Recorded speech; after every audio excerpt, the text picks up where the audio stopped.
if I was at the salad bar fixing a salad, which everyone's laughing right now at that statement. Some salads are good. No, just me at a salad bar. Welcome to the Beacon House Podcast, recorded live in Knoxville, Tennessee.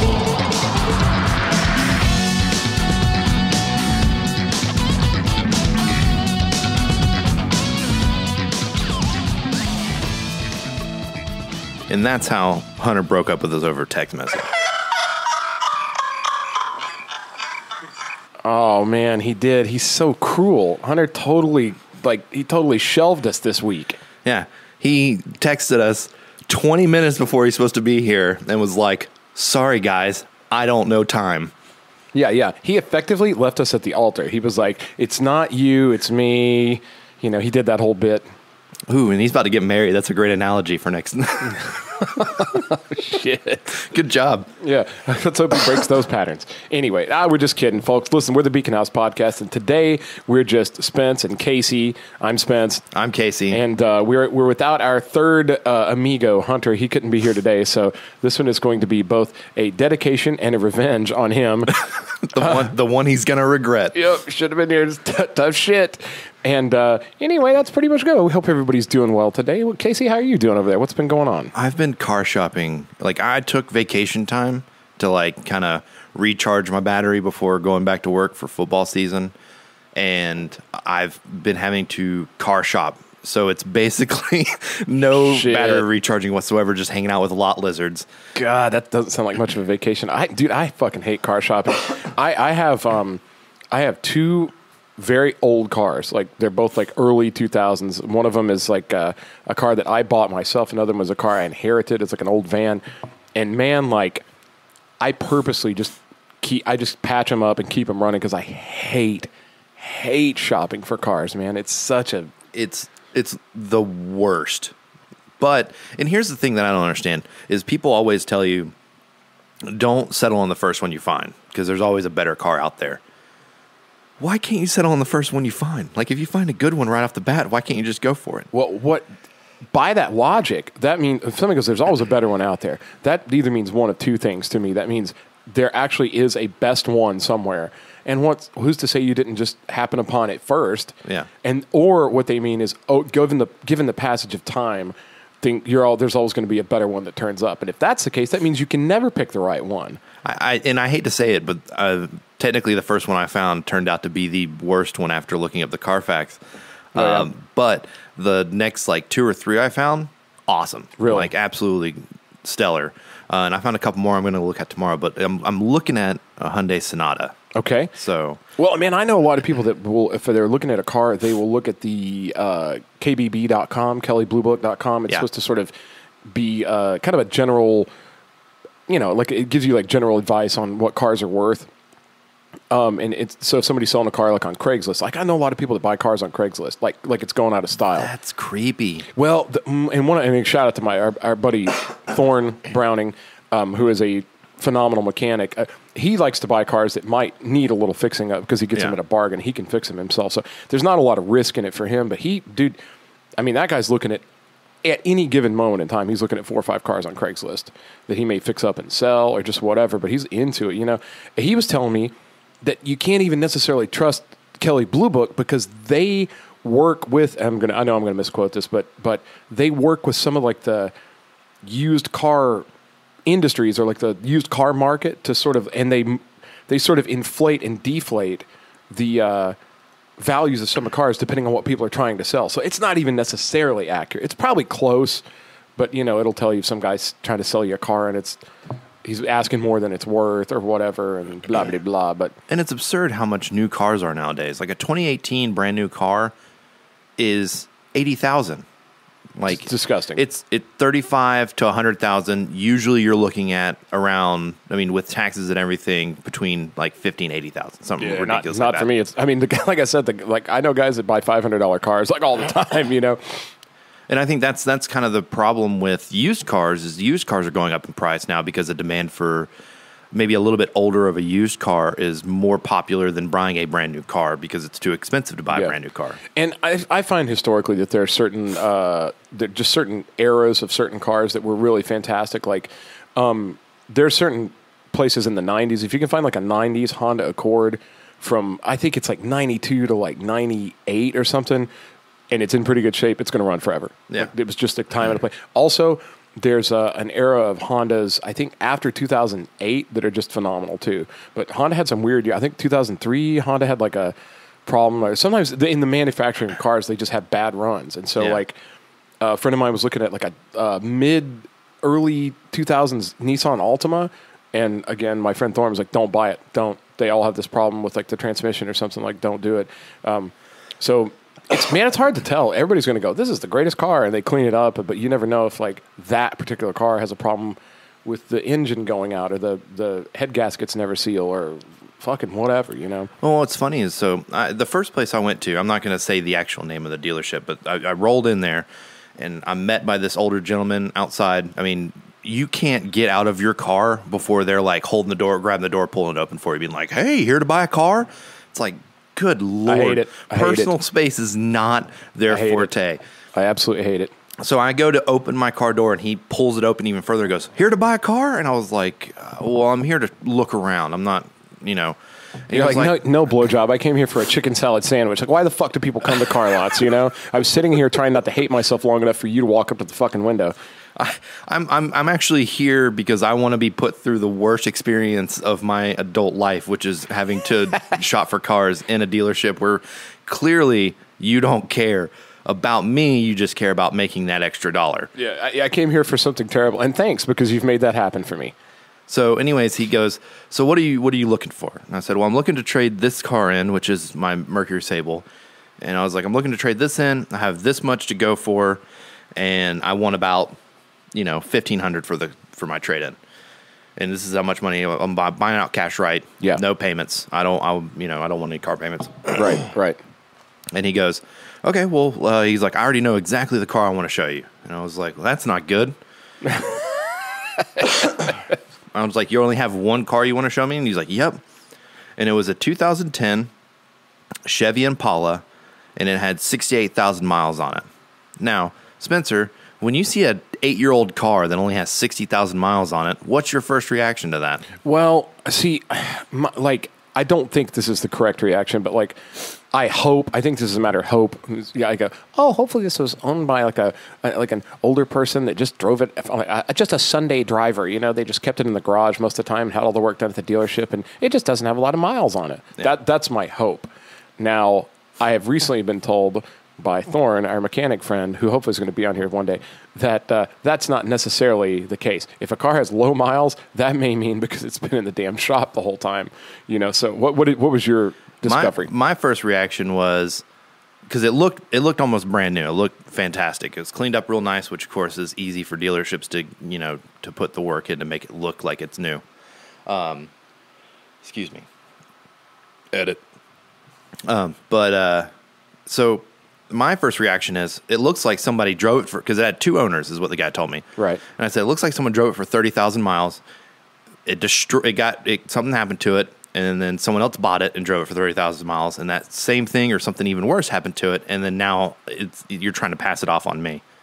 And he looks up the Carfax on it. He goes, there's no recalls that's ever been called on this car. There's no accidents.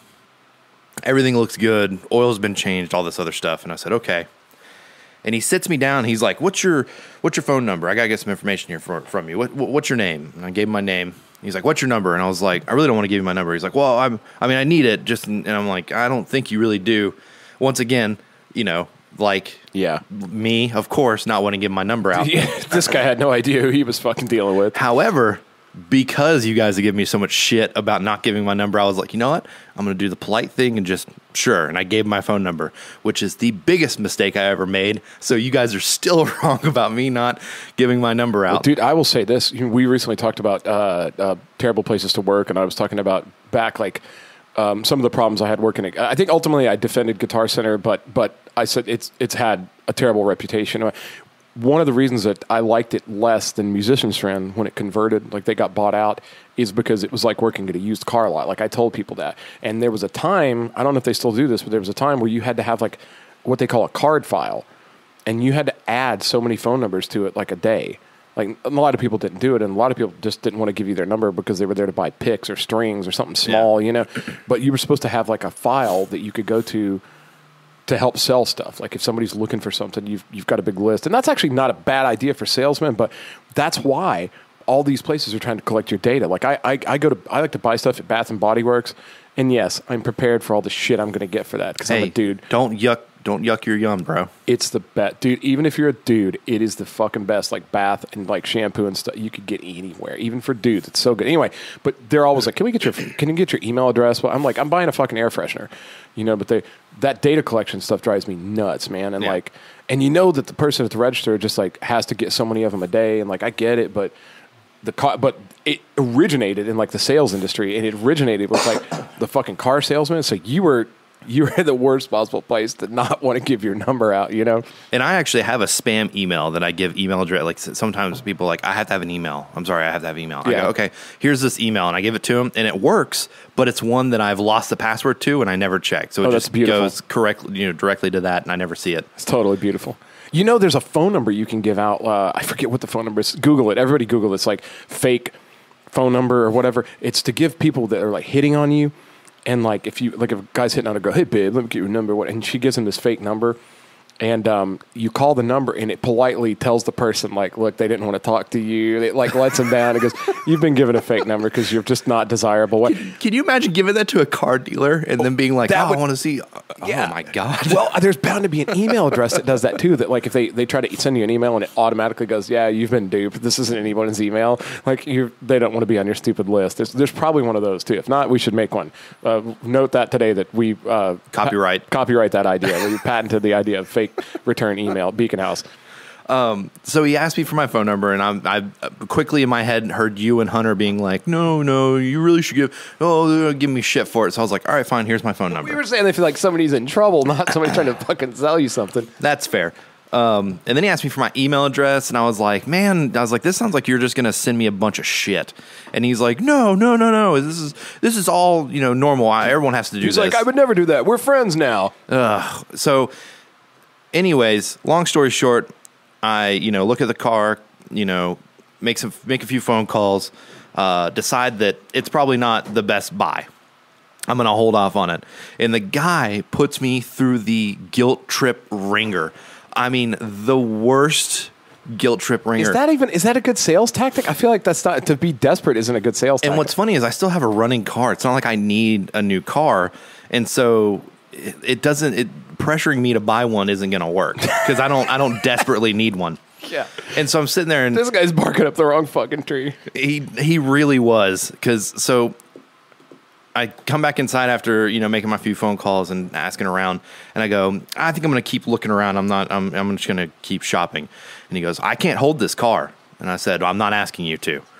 And he goes, I mean, it's a great deal. The price I'm giving you for it, I took some money off of it, and it's the best deal for that car. It's the best car you're ever going to find any dealership anywhere. And I was like, how do you know that? And he's like, well, I mean, we all talk. And I'm like, do you though? In my head, I'm like, do you? Do you guys have like a secret club or? And so I was like, I was like, that's okay. You can sell it if someone comes by. And he goes, I mean, someone's going to come by today and buy that car. And I'm like, really? How do you fucking know? I was like, well, I mean, you close in about 2 hours. So if that happens, it happens. It's not a big deal. And he was like, I mean, I'd really like to give it to you. And I was like, I really don't want it. And he was like, well, I mean, you seem really interested. When we took it for a test drive. And I was like, yeah, I mean, it seemed nice, but it also, looks aren't everything. I could take it off the lot and in 2 days, the transmission blow out on it and, no one will ever know. So I was like, I'm going to continue to look. And he was like, all right, that's fine. And so I left. And before I even got halfway past, like away from the car, I mean, I was 5 minutes away from the car dealership. My phone goes, bring. And I was like, what the fuck? And I look at, and it's an email from him. And he's like, thanks for coming over to the car dealer and looking at the car today. I really hope that you come back in the morning, pick up this Impala. Jesus. And I was like, here it goes. Here it is. I made the worst mistake in my entire life giving my information out. This person is going to harass me for the next week. And sure enough, he's still contacting me. Like the next day, I work graveyard shift now. I think I've said that before already. But I'm working graveyard shift, and so I go to bed at 7 a.m., wake up at like 3 p.m., and start my day there. He calls me at 10 o'clock in the morning the next day, and he goes, Mr. Bishop? And I said, yeah. And he goes, did I wake you up? And I said, yeah. I was like, whenever you asked me what I did and we discussed that I worked graveyard shift, I was like, that means I don't wake up at 10 o'clock in the morning. You're around I'm like, I'm right before REM sleep, dickhead. And he sits there and he's like, oh, well, I'm so sorry I woke you up. And I was like, are you though? Are you really sorry that you woke me up? Because I don't think you are. Because last time I checked, you're trying to sell me some shit and you're not sorry. Oh, God. And he's like, well, I just want to let you know I sold that Impala. And I said, okay. And he was like, it's a real shame that I had to sell to somebody else and not you. And I was like, why are you calling me? And he was like, well, what was that? How is that? Just to go, hey, by the way, somebody else got it. What the fuck is the purpose of that call? Yeah, just to make me feel bad and rush deck down there and look at other cars that you have. Try to sell you something else? Yes, he did. Yep. He literally, he goes, all right, well, we already sold the shipping pole, but I showed you a couple other great cars. If you want to come on down here and take a look at those. And I was like, no, I was like, I'm going to go back to bed. And he was like, all right, well, if you come out on Saturday, I'll be here Saturday from this time to this time. And I was like, okay, thanks. I was like, I'll talk to you later. And I hung up the phone. Now he's texting me. Now it's text messages where it's, Mr. Bishop, this is so-and-so from this dealership.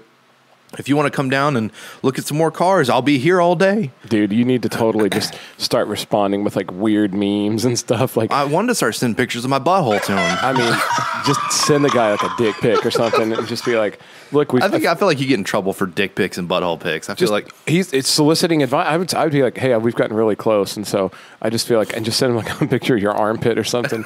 Be like, I just want you to really know me. I feel like you like me, but you don't really know me.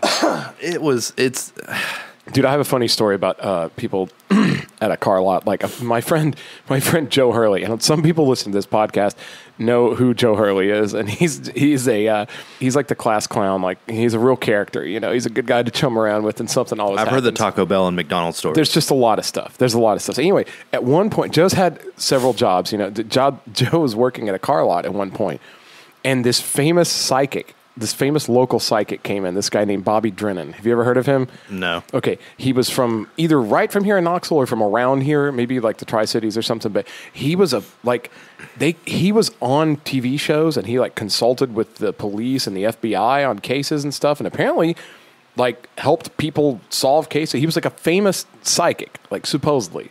Like I can't say that it was 100% real, but like I'm seeing an alphabet.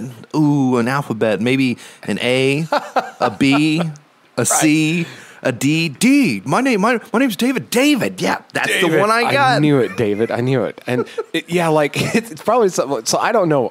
Please, if anyone listening to this is either related to or friends with or you claim to be a psychic. Yeah, if you love Bobby Drennan, we're not trying to talk shit about Bobby Drennan. I am.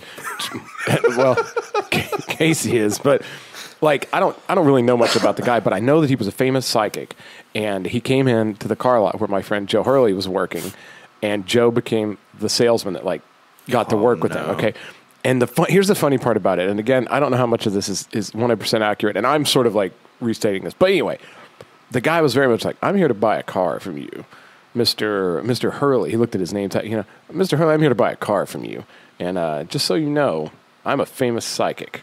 My name's Bobby Drennan. And so I'm going to know if we're getting a square deal here. And so Joe was like, oh, really? So he goes, okay, cool. Well, what are you looking at? The guy was like, I don't remember what he's looking at, a truck or something like that. And the guy goes, all right. And it was let's say, just for argument, it was like $40,000 or something. Yeah. This has been a while back. Joe goes, all right, okay. So what do you feel about the price? And the guy goes, well, I know. And he kept referring to his own psychic ability. I know you can come down off of that price. It's real smug. Not like I'm guessing, but like I can actually see the invoice back in the office in the fucking filing cabinet. I know you can come off that price. I know what you paid for that car. Joe said he was just like, all right, buddy, we're gonna see. And he goes into the business office and he gets the business manager in on it. And he goes, hey, we got fucking local famous psychic Bobby Drennan out here, and he's like really trying to work up a deal on us. And the guy goes, okay, well, go tell him you can knock tell him we'll take the interest off the loan or something, like see what he does about that, or just something. Joe goes back out there, and the guy goes, well, it's not really a matter of interest. I'm hoping to get the payments down to a certain level. I want my payments to be below I don't know, $200 a month or something. Something absurd, I'm sure. Well, and so a way that a place can extend, anybody knows this. This is like easy finance 101. If somebody wants low payments, they just extend the fucking loan like 2 more years and charge them a whole bunch of interest and wind up getting way more money out of the person that's just looking for the low payment, And so he goes back up there and goes, well, we can definitely get your payments below 200. And he was like, now I can tell you're giving me a good deal. He literally went from like a 4-year to like a 6-year car loan. So he goes, you know what? I'm a big fan of yours. Totally lied to the guy. I'm going to go back and see what else we can do. And he goes, now I can tell you're really working with me on this deal. So he goes back to the business office again. At this point, they're all in tears back in the office, right? And the manager goes, sell him a fucking warranty. Like, sell him an extended warranty on the truck, Joe goes back out to the guy and goes, all right, look, well, it looks like we're ready to go. We've got your payment where you wanted to be. And he goes, hey, have you thought about getting a warranty? And then goes, well, now, I'm a little skeptical about that. I know how you guys like to add things on. And Joe goes, well, yeah, I mean, I'm not trying to hide that or anything, but some people find an extended warranty very valuable. And you could get an extended warranty on this truck for just blah, blah, blah. Something like a couple thousand more or something like that. And he goes, well, what's that going to do to my payment? And Joe goes, well, I mean, the payment would go up above, where you wanted it. And the guy goes, I feel like maybe I'm sensing. He kept saying this mystic shit. Like, I'm sensing that you could maybe do a little better for me. And Joe Hurley's like, I'm sensing you're a douchebag. Well, he just goes back and he goes, give me a minute. Goes back to the office, right? They're like dying at this point. Comes back out and goes, hey man, we can definitely, we can throw the warranty in and keep your payment like where you want it. And he doesn't tell them that the way they did this is by rolling it into the cost of the car, which means he has to pay interest on it for 2 more years. So this guy's going to wind up paying like $120,000 for this $40,000 truck. But he feels like they're really giving a good deal, and he can't imagine it's any other way because he's this famous psychic. Joe goes back up to the fucking guy and goes, all right, we got it all worked up. Warranty included, blah, blah, blah, blah, blah, and like all this kind of stuff, And the guy's like, now I can tell you're really giving me a straight deal. And Joe goes, well, who on earth would try to fool the famous Bobby Dren? As he's like pushing the contract across the desk for the fucking guy to sign, And he did. That is, as far as I know, that is a true story. But like, oh man, it's fucking killing me. Like, Hunter, what do you think about that? That's what I thought he'd say. Yeah, that's roughly what I pictured. Yeah, that's pretty much right. That's right on par for that kind of thing. So, man, anything else going on? Anything else going on in your life? I have a car dealership story. Oh, okay. Where my first car was a 2002, or no, I'm sorry. My first car was an 89 Jeep Cherokee.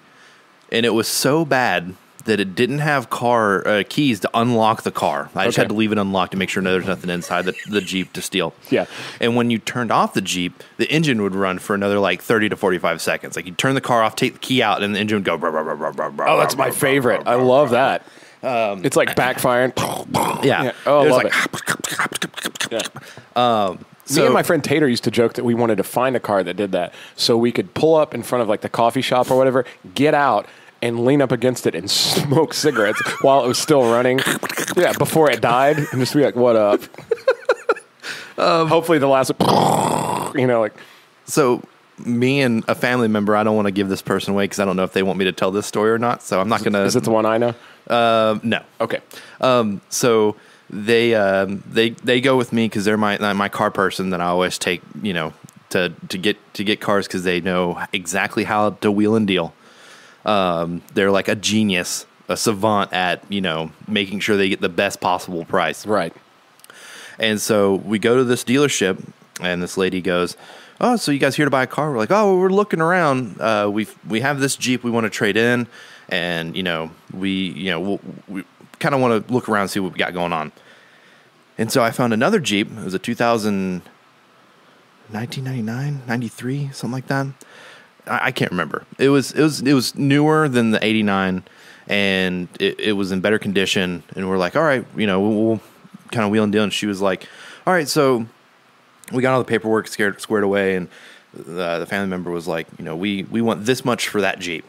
And she was like, okay. She was like, we can totally do that. She was like, I already looked up everything about and she's doing all the paperwork and stuff. And I think the 93 Jeep was $3,500 out the door. No payment, no nothing. And she took $2,000 for the 89 Jeep, which is what we paid for it 2 years before. And so we got the new 93 Jeep for $1,500 out the door. Holy shit. The family member was like, and at one point they weren't going to get down that low. They weren't doing that stuff. And the family member went, all right, let's go. And I was like, what? And they're like, yeah, come on, let's go. We're leaving. We're not going to get this car. And I was like, oh man. And I was like bummed out, not knowing that they were playing a game with the dealer. And I was like, oh, okay. And I got up and I was all bummed out. And the lady goes, wait, hold on a second. Wait, don't leave just yet. And I don't know. We're getting out of here. You don't want to deal with us. We'll go somewhere else. Yeah. My money is going to be good somewhere. And no. We'll. And they finally worked it all the way down. They got exactly where we wanted it. And I drove off with that car. Yep. 2 days later, she calls me and goes, Mr. Bishop, I have the keys that you gave me for the trade-in of the car, and I'm trying to get in the car because we locked it up, but I can't seem to unlock the car. I was like, oh yeah, the two keys I gave you are just the ignition. There's not an actual key to unlock the door. You have to crawl through the trunk. The trunk never locks, and then you unlock the doors that way. And all of a sudden it was just a lull of silence on the phone. The sound of tears hitting the desk. And she went, okay, yeah, okay. Okay, thank you. Have a great day. And I was like, you too. I started getting mail from them being like, bring your Jeep back. We'll set you up with a better deal and a better car. Oh, and I was like, no. It's one of those things where me and the person that was with me that wheeled and dealed this, amazing experience, we laugh about it to this day. We get tickled pink to the fact that we basically pulled a fast one on a dealership where they're designed to pull fast ones on people. Yeah, and that's why people say, like they say, if you're not getting the deal you want, just walk. Like walk out. They say that's most of those people on that end of the thing are supposedly taught like, don't let them walk out. Whatever you got to do, don't let them walk. Yeah, don't let them walk because they know they're going to go to somebody else. I mean, if somebody's car shopping, they know that they need a car probably within a week or two or a day or two or something, and they know somebody's going to sell them one, and they're just like, don't let them walk out. So there's this like battle of wills that takes place. I will say this, like I had my cousin Felix, who's a very shrewd negotiator like that too, and like he had his eyes on this one car, and he had a trade-in. Trade-in wasn't worth nearly what he was asking for it, and he knew it, but man, he just wore them down. He took an entire day off from work, went to the dealership, and just sat there and just kept saying, nope. Like, I want it for this much. I want this much for the trade-in. That's it. And they kept like, look, I can't. He go, all right, well, I'm getting out of here. And he finally stayed there so long that he made them buy him lunch. And then still at the end of the day, because they wanted to go home, they were like, I've got to pick my kid up from soccer practice. He's like, well, we can make this deal or we can not, And finally they gave him the deal. He just wore him down, But I will say something real quick. Speaking of negotiating, some people are really good at negotiating. Some people are not so good at negotiating. I know what you're about to do. Okay, you know the book I'm about to say? Yeah. Okay, just for everybody out there, if you've ever had to negotiate for, like Casey was talking about, like a car loan, if you're negotiate for an interest rate on a mortgage, if you're trying to negotiate to get an apartment or a condo for a certain amount of rent, if you're trying to negotiate to get a certain amount of money for something that you're selling, I have the absolute definitive guide to how to negotiate. I came across it about a year ago. I don't even remember how I came across it. Oh, he was on a podcast. A man named Chris Voss. I'm going to tell you, Chris, like a regular Chris, Voss. Okay? He wrote a book called Never Split the Difference, Negotiating as if your life depended on it. Okay? The cover is yellow and red. You can get it all day long on Amazon. You can get it on audiobook. I think I did both. I listened to it on audiobook. It's narrated by the guy that played Kramer on Seinfeld. Oh, yeah? Michael Richards. Yeah, he doesn't do any of that shit that almost ended his career. He just reads the book. But and then you can YouTube Chris Voss. You can Google him. I mean, he's all over the place. He does interviews. I'm not going to give you a synopsis. It'll be boring. But this guy's background, basically, he went to work at a suicide prevention hotline in New York City. He worked there for like a couple years. And then he worked for like the New York City Police Department. He worked for the FBI. He was a hostage negotiator. like a real, like situations where people were like terrorists are like holed up in a bank and they're about to kill a bunch of people. This is the guy that would have to like go up to the door and like whisper through the door and somehow get him to do. I mean, he is the absolute expert on negotiating and why people do certain things, and just it's an incredible read. It'll tell you so many things about how to be really effective with people as opposed to, you know, I don't know, just trying to argue with people, try to argue them out of something. No, you can't argue anybody out of anything. Yeah. You have to like let them almost talk themselves out of it, and you have to use like tactical empathy. Anyway, go get it. I mean, unless you're never going to have to make a financial decision again for the rest of your fucking life that matters. If it matters, like the kind of deal you get on something from here till the end of your life, get this book. It's called Never Split the Difference, and it's Chris Voss. And I actually have a book that I think you would enjoy. It's very similar to that, and it's called The Art of Persuasion: Winning Without Intimidation by Bob Berg. Okay. And this guy goes into detail about how you basically can persuade people to your favor by doing little things that they're not even talking, like doing things that they won't even notice. Yeah. But they'll subconsciously pick up on.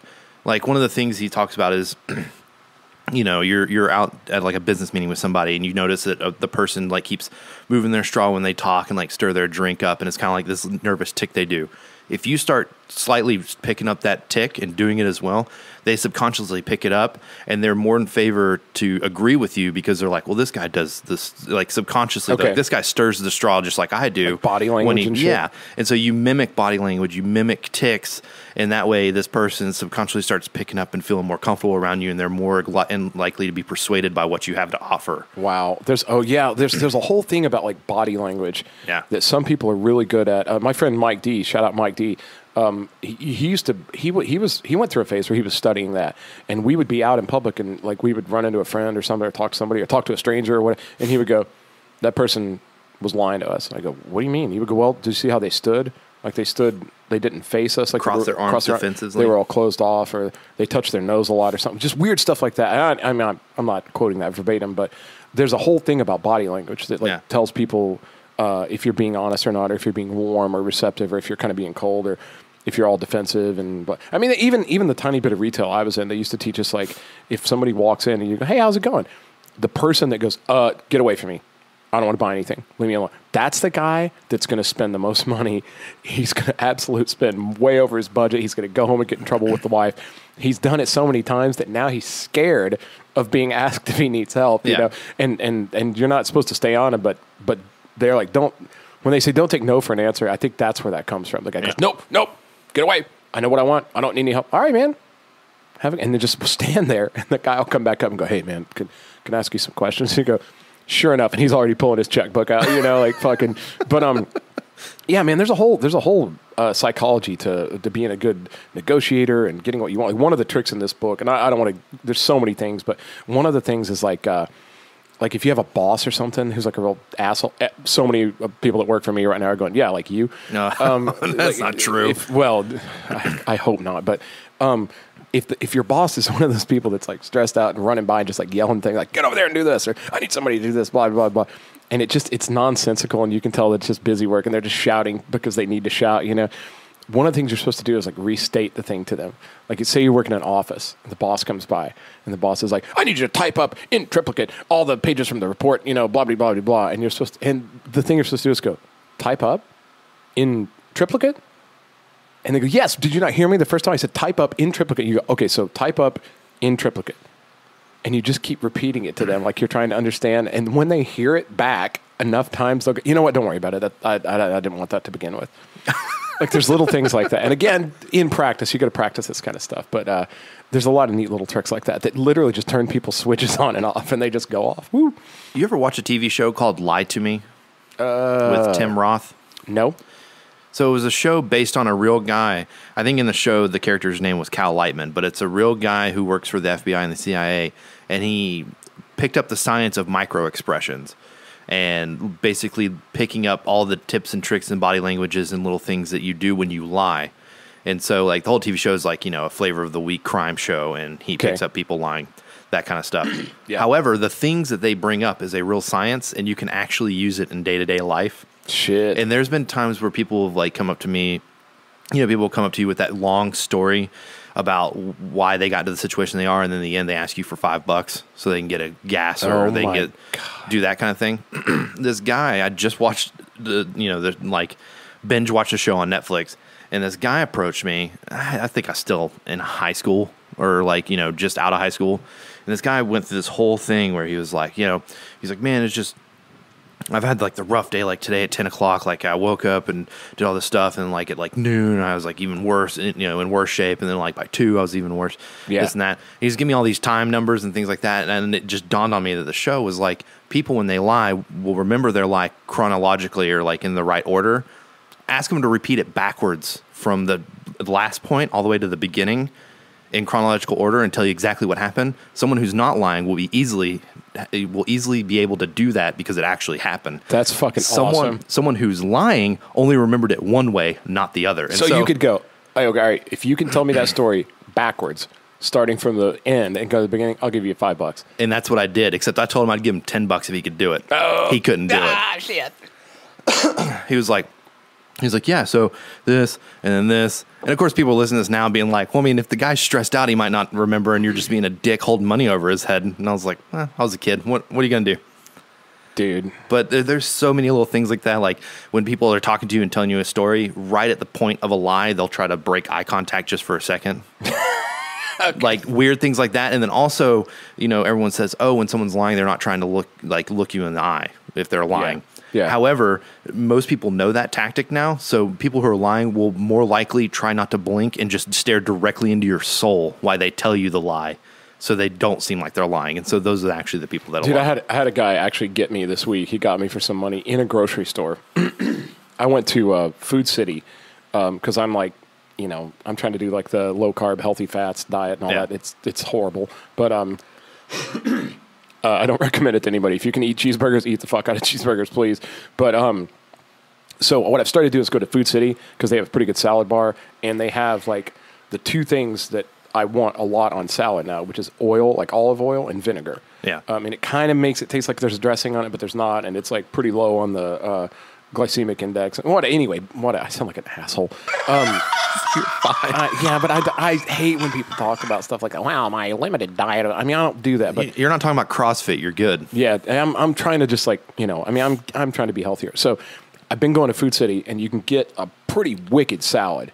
Put whatever you want on it. They have chicken, they have all kinds of stuff, and then lots of oil and vinegar, and boom, you're good to go. And you feel fucking great, and it's cheap. And I even noticed they have a salad club. This is not an ad for fucking Food City, okay? I like Kroger too. Salad club. No, if you use the little card, which I just used to get gas cheap, and I went through ding, and the guy goes, oh, this one's going to be free. And I said, what? He goes, yeah, in the salad club. I was like, salad club? That doesn't sound like a thing I belong to. Historically, I didn't think that would ever be on my resume. Is there a gin and tonic club? Yeah. It's guy that likes gin, drinks too much coffee. Is there a Butch Walker club? Yeah, fucking high cholesterol, very little thinning hairline, I would be on all those lists, but not on the salad club list. I was like, oh, okay, cool. But back to the story. It's probably going to get edited out. Back to the story. I was walking around the salad bar because it's big. Yeah. And there's some things you want on one side, some things you want on the other side. I'm going around. And this fucking dude comes up, and the guy looks like he just got off of a ship in the 1800s. Okay, the guy's got no shirt on, no shoes on. His fucking pants look like he just transformed back from being the Incredible Hulk. They're all ripped up. God. And I was and he was super fucking dirty. And I see the guy walking towards me, and so I just sort of step aside and go around the other side. Well, he changes sides too, and I'm like, all right, here we go. And this guy comes up and he goes, hey, man, he starts into a big story. I just got done working on my car and fixed the thing. I'm out. He goes, I don't want money. And I think he got me by saying that. And he goes, if you could just buy me some food, maybe just a salad and for my wife and stuff. And I was like, and so somehow I bought it. And I was like, oh, well, and I realized I don't want to go through the salad bar with you. Yeah. And I wasn't. I also don't want you touching this food for other people's sake. Dude, I wasn't trying to be cruel, but I was just I kind of want to be dude, get the fuck away from me. But at the same time, I fucking look at my wallet. I give the guy $5, and I go, look, man, because I know you can get a salad for that. You can get a salad for $4.27 or what. I was like, here, man, this will get you one. Hope your luck turns better. So he walks off, And I was thinking, like, well, that's weird. He was going to get a salad, I thought, and he goes over and starts bugging some other guy that's, like, at the deli. And I go, that fucking guy's just panhandling, you know? And, like, anyway, I think they wound up calling the cops on him, whatever, and I got my salad and left. But I was thinking, like, you know what? Like, I should have been like, get away from me. Like, if you really are hurting for money that bad, you're not trying to, I don't know. What's funny is the guy fucking got me. At that moment, I know exactly what you were thinking of, man, you know what? I should listen to Casey more. Just told that guy to go fuck himself. I actually thought about you in the moments immediately afterwards, and I realized I paid that guy to get away from my salad. Yeah, you basically paid a gross tax. Yeah. You're like, get away from me, gross. I didn't want him on my, like, I was getting like a super clean salad, and his hands looked like just like he'd been rummaging through sludge, and I didn't want him reaching into my salad. I was like, I literally paid that guy to get away from me. You know? Is that a hard-boiled egg down there in the bottom of your salad? Let me reach down there. Yeah, my germs. It was gross. I was like, damn it, I'm trying to be nice, but also I don't want to fuck with you right now. I could have gone, all right, what do you want on your salad? And I'll buy you a salad, but I didn't want him infesting the salad bar. Like, it was mine at that point. This is my salad. See, in that situation, when the guy walked up, if I was at the salad bar fixing a salad, which everyone's laughing right now at that statement. Some salads are good. No, just me at a salad bar is a funny statement. If I was at the salad bar and fixing a salad and that guy walked up to me, the thing I would do is immediately look at him and go, I don't have shit for you. Yeah, I should. And then just watch him go, and I'm like, just go away. I don't have anything for you. Yep. I think that was, and that's what downtown has done to me. Yeah. That is what it has given me a thick skin towards people like that. Well, I was we were sitting at Urban Bar the other night with two of our mutual friends, Leslie and Shauna. Shout out. And we were sitting outside, like, on the patio, because it's still nice patio weather at night. It's probably not going to be in, like, a month, but you can still go outside a patio at night. It's kind of cool. And, you know, it's right on the corner in the old city, so there's fucking people coming up. And I try to be like, I know that they're not supposed to be at the establishment, and so usually they'll just come up right to the rail and go, hey, I'll just go, I'm sorry, we can't help you, and, like, kind of excuse them, you know. But same thing happened in my friend Will's bar earlier that night. I went to see Will Bodock down at Central Depot. Shout out. If anybody's listening to this, like, go support them, man. The fucking city has torn the street up all around their building there. It makes it hard to get to their place. Like, you know, keep them going. But, and a guy came in and was, like, trying to talk to Will. He said the guy comes in and, like, he comes in with a handful of chains. It's not quite $1. And he's like, I need to get $1 for this. I'm like, you know, it's a few cents off. I know that guy. You know the guy I'm talking about? Yeah. Does he wear, like, a baseball cap? Yeah. And, like, they'll give him $1 just to get him out of there. And this time, Will gave him $1, and the guy was like, all right. He kept, like, panhandling a little bit. And Will was like, man, come over here. And he had to, like, tell the guy, look, you got to go. But, and he said the guy, like, tried to, like, touch, not in a violent way, but just like, and he was like, don't touch me. Like, and Will's a fucking MMA fighter, you know. He's like, this guy, he's gotten some dollars out of me, but he's taking his life into his own hands, you know. Like, that guy comes into to where I work and is very much just like, hey, man, I got you know, this change. You got $1? And I go, I don't have $1. And he's like, you don't have a single $1? And I go, I don't have a single one in here. Yeah. And he's like, are you sure? And I'm like, get out. Yep. And he goes, all right. Man, and it's weird as I tell these stories and people look at me and they're like, oh, karma's going to bite you in the ass. You're going to become homeless or you're going to have this situation. And I'm like, I don't think I would ever put myself in that situation. Like, I always, even if it's dishwashing, I would always try to find a job somewhere doing something. See, I'm always scared of that. Like I don't think I will wind up in that position either. Hopefully I'm resourceful enough not to. But man, like, it fucking scares me because, like, none of those people got there on purpose. Oh, I think a lot of those people got there because of a problem of some sort. Drug, drinking, mental health. Yeah. So, well, man, I think, like, what if you got hurt? You know what I'm saying? Like I'm like currently right now I have no family in the state at all. You got me, buddy. I know. I will fucking say this is going to turn into a whole. You got Hunter too, Hunter. I have the best fucking friends. Not. Like, I have the absolute best friends. Like, if you think your friends are better than my friends, fuck you. Unless we share some friends, and then in that case, you're probably right. But yeah, and it's in some ways better than having just, like, actual family, you know, like God, that sounds terrible. I hope none of my actual family listens to this. Like, but they're on the other side of the country. You know what I mean? My closest living relative is my cousin, who I told the story about earlier. He's in Atlanta, and he's got his own thing going on. I could rely on him if I had to, but what I'm saying is, like, you kind of just think, like, what if something happened? So you got hurt, you couldn't work, and blah blah blah, and, like, the the mortgage company and they're just like, gotta have money. And they're like, they don't go, yeah, take a couple months off to get better. And like, hopefully you're not going to be on disability. And you know what I mean? It's just scary to think like something could fucking happen, you could lose everything. Anyway. But there's also certain avenues that you could take where these people have taken advantage of to the point that they can't use it anymore, whether it's food stamps, unemployment, things like that, where totally the people who they go in to talk to know them by name and they're just like, I can't help you anymore. Yeah. Like, I've done unemployment for you. You didn't look for a job. We did food stamps for a little while, but you weren't trying to get a job. You weren't doing the things that you do need to do necessary to build yourself back up. And I think that's where a lot of these people, like downtown and the people that panhandle money, I think a lot of them don't have a problem. They just don't want to work. They'd rather just ask other people for money. I think that's definitely the case in some situations. And I think the real actually homeless people are the ones down at the Carm Center looking for actual help. Right.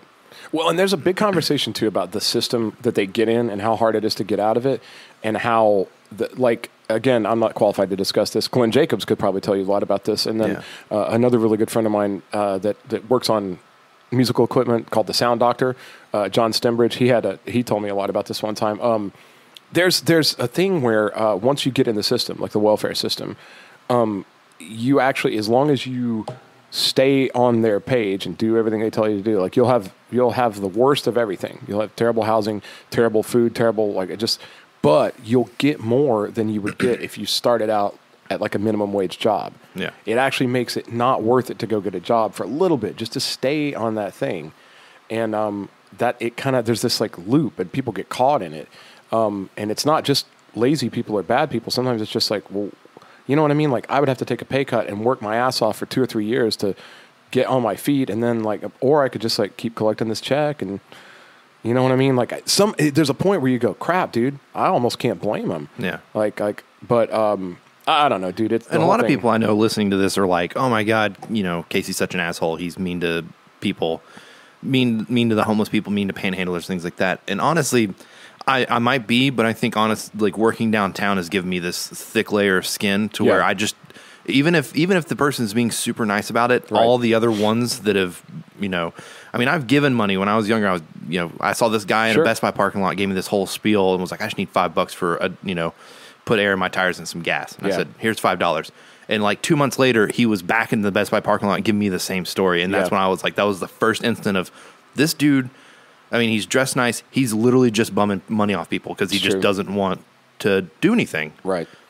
Yeah, and man, it's hard. I don't know. I hate being put in that position. First off, yes, that's why I tend to kind of go like the company I work for. We donate a ton of stuff to Carm. 3 times a week, we send massive donations there, like food and just whatever. And the thing is like I always just go look like if somebody's like panhandling, I'm like, you should go to Carm. Like I literally sent $200 worth of food there this morning. Yeah. Go there. And I think there's I don't know. Hopefully there's a structure to it. But hey, I didn't mean to get off talking about homeless people and shit. But if there's charities, I mean, let us know as well. Because if there's charities that I could donate to, I'd be more likely to donate to a charity that helps homeless people than to give the money straight to them. Because I don't know what they're going to do with the money. But I have a good feeling the charity is going to at least do something to help. Well, I think a good place to start is to just shop at Carm. Just shop at Carm. Dude, I will say this, man. There's some if you're into vintage stuff and holy shit, I could do 16 episodes about antiques and stuff and how magical downtown Clinton is. And oh my God. You really are like an old lady. Bro, I totally am. I totally fucking am. But I'm also super romanced by the idea of our culture before me. Before I came along, how do we get here? What happened? What were people doing? What were they into? What did they make? Yeah. Is it still sitting around? I just dig that kind of stuff a lot. Dude, shout out to my friend Shauna. She went, the Museum of Natural Science and History in Oak Ridge was apparently having an estate sale because they're downsizing or they're moving or something, but they were selling off all kinds of stuff that they've had in there. And she went out there with her dad and she got this book, and it was a book about during World War II, female pilots, women that were taught to fly these planes. And a lot of the women coincidentally wound up training the men, but they wouldn't let them fly combat missions, but they learned to fly the largest bomber ever made. And I don't even remember what it's called, but dude. Whoa. And then while she was thumbing through the book, she found a picture of 2 of the female pilots and the guy that flew the plane that dropped the atomic bomb and it was signed by the two girls. Yoink. I mean, or signed by one of the two girls, but like, I mean, uncanny. And she was just like, yeah, I got this for like $10. And I was like, that's her signature. It was a big deal. So anyway, shout out memorabilia. But like, I've been to some of the vintage stores around town. And I'm not going to name names or say who. They're great places, I'm sure. But I've seen the owners of those places in Carm buying the things that they sell at the vintage stores. And it's literally 80% cheaper at Carm. But you can find cool old like typewriters and phones and like weird, just whatever you're looking for. There's neat old stuff sometimes that pops up. And sometimes it's junk or whatever like that. But anything you buy goes to feed people. And they really do feed a ton of people like at Thanksgiving and Christmas and that kind of stuff. Like, so if you're just looking for like something old cool stuff, go thrift shopping, man. Go check out a Carm store. They're all over Knoxville. And if you have some old stuff, donate to them so they could sell it. You know, I think that's a good place to just start. Yeah. You know, I'll definitely have to check that out because pretty neat.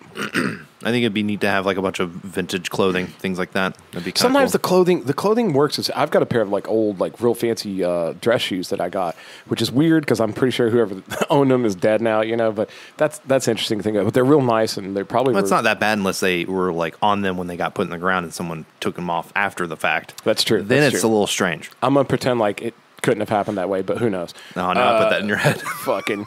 But there's just a lot of neat stuff, man. I found a lot of dude. I'll tell you one of the best things to shop for at like Carm is like coffee mugs. People take all kinds of dishes and coffee mugs. I've got some of the weirdest coffee mugs, and they were like 97 cents, and it's super cool, like little shit like that. But I'll tell you what, man. I wanted to talk about one thing. Okay. I saw something spectacular this weekend. At the Tennessee Valley Fair, I got to see Rick Springfield. Wish that I had Jesse's girl. Dude, again, everybody that knows me has heard me rave about Rick Springfield. I just got to put this out there. The guy is, I believe somebody Googled it, and he's like 69. He rocked it out from the videos I saw. He ruled ass. The guy, I wasn't in as good a shape as he is like 20 years ago. The guy is in impeccable shape, phenomenal energy. The guy looks like he's maybe 40, maybe. And man, it was incredible. Amazing show. It was outdoors at Tennessee Valley Fair. The guy put on an incredible show. Like Butch Walker level, like he was all over the place. He was funny. Yeah. A lot of his improv. He climbed out into the audience and went all through the audience. Like literally, I was 3 feet from him. He came all the way up. Like I was out of breath just going up the steps to our seat. You know what I'm saying? And the guy was just like going everywhere. He was in people, like fighting off mobs of people with a microphone. It was ridiculous, but the funny Heard he's great on General Hospital. As Dr. Noah Drake. He's also on True Detective season 2. Yeah, he played the creepy psychiatrist. Okay. So the guy's rad. Yeah, dude. And plays guitar great, sings great. He was really funny. I mean, it was awesome. And I saw some somebody had a Facebook post. He was hanging out down on Market Square. Like he always goes to Market Square apparently and eats lunch or something. He was at Cafe 4 sitting out on the square. But I want to tell you a story. I saw a friend of mine there. I'm not going to mention her name because it's funny. But I saw one of my buddies there. And I was like, oh, shit, do you see Rick Springfield? She goes, yeah. She goes, guess what? And I told you he came out and he went through the crowd. And he was going up and down the stairs and all through the rows and everything. They're just women going nuts, you know. Probably most of them soap opera fans, but whatever. And I was blown away. I was like, this guy's so getting it, you know. Like, and my friend, she goes, yeah, he came right by me, and she shows me a picture, and she's literally like standing next to him with a selfie, and I was like, oh shit, that's crazy. She goes, I touched his butthole, and I went, what? You like grabbed his ass when he went by? She goes, no, I touched his butthole, and I go, how exactly do you mean? She goes, like I went to grab his ass, and I think like my finger slid, like my hand went in the crack of Rick Springfield's ass, and I went, you gave him like a prostate exam, and they laughed. And then come to find out later that she had premeditated. She told her friend, she goes, watch this. Like, he's coming down their row. She goes, watch what I do. And she, like, grabbed his ass, apparently a little overly aggressively. She goes, I totally touched Rick Springfield's butthole. True story. And I was like, I'm still trying to feel good about the show. What just happened? Yeah, that's a true story. Don't wash that finger. I'm not saying it. Well, I mean, he was wearing pants and stuff. Well, it doesn't matter. I think her hand kind of went in his crack a little bit when she grabbed his ass. She must have grabbed his ass really hard. I bet he was very unhappy about that. Guy didn't miss a fucking beat. I will say this. I don't know when it happened. It must have been when he went across before he got back on stage. The rest of the show was stellar. He didn't give a fuck. Shout out to Rick Springfield. All right. Yeah. Shout out to Rick Springfield. Oh, checking the oil. Boop. And I want to say this too. Rick Springfield's got a ton of good songs. A ton. It's not just Jesse's Girl. He's got a great catalog. He's got tons of good albums. He's still putting them out. He's rad, dude. You guys got into Springfield. If anybody thinks Rick Springfield's that guy from 30 years ago, no. There's a lot more to him than that. Check him out. Jesse's Girl's still the greatest song.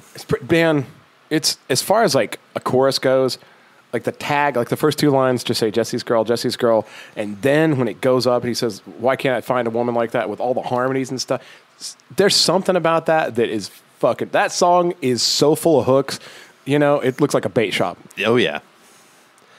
All right, man. How long have we been going? Man, we're getting close. Is there anything else we want to cover here? No, I mean, what's something that we've? Ooh, we can talk about Castle Rock because Hunter's not here. Holy shit! Did you watch the last episode? Oh, I did. It fucked me up. I almost texted you. Did I not text you? No, I meant to text. Probably got in a hurry. So, all right. So, if you haven't watched Castle Rock, turn it off right now because I'm telling you right now, I'm getting full spoilers. Spoiler alert! Turn it off. Go watch Castle Rock. Come back to this part. Oh man, it was like J.J. Abrams and fucking like who's the Twin Peaks? David Lynch. It's like J.J. Abrams invited David Lynch over to help write a plot twist, and it just fucked everybody up. So here's the thing. Bill Skarsgård, also Henry Deaver. Holy shit. I now know why whatever he touches turns to shit and goes insane is because he's affecting a timeline that should not be affected by him. Right. And so that's what causes chaos in the space-time continuum. And so when he fist bumped the guard immediately was fucked. Yeah. Anything he touches turns to shit. Because he's from an alternate reality. And the reason he's so crazy is because he's been kept in a cage in the dark for 27 years. Dude. When the person goes, you know, the guy goes, ask for Henry Deaver. And then the lady's like, what's your name? And he goes, Henry Deaver. And he wasn't lying. It was so rad. Oh, it was. I was like, what the fuck? Just to see the other side of it, to see the stuff he was doing and see him being normal. Fuck. He's such a good actor. He's like, I great. thought maybe he would just be the horror guy. Right. But watching him in episode 9 just be like the normal dude, I was like, God, he's so good. Yeah, it's incredible. It was incredible. Yeah, shout out Castle Rock, man. I can't wait to see where it goes. Do you know how many more episodes are left? One more. Oh, shit. Season finale is this Wednesday. Oh, that's coincidentally the same night the American Horror Story comes out. Oh, yeah. Which means I'm probably not going to see either one of them that night. I will wake up on Thursday and drink so much coffee. And by the time anybody sees me Thursday night, I'm going to be so fucking weird. Like, that's a big change. Man, I just can't. I don't know where they're going to go. See, episode 9 seemed like the end, kind of. So I don't know where they're really going to go. I don't know, but I'm ready to get creepy as fuck. It's going to be insane. Yeah. Pretty good. All right, that's great, dude. Right on. Well, I tell you, I gotta say, Hunter, I appreciate you being here today. Yeah, Hunter. You didn't really talk much, but that's not unnormal. I know. That creepy laugh at the beginning too really set us off right. I still can't get over it. It's creepier than Castle Rock. Damn right. So anyway, guys, we're gonna sign off here. This is 2/3 of the Beacon House podcast, and we'll see you guys next time. Okay. All right. Hey, real quick, Hunter. Any last words? Perfect. Oh my.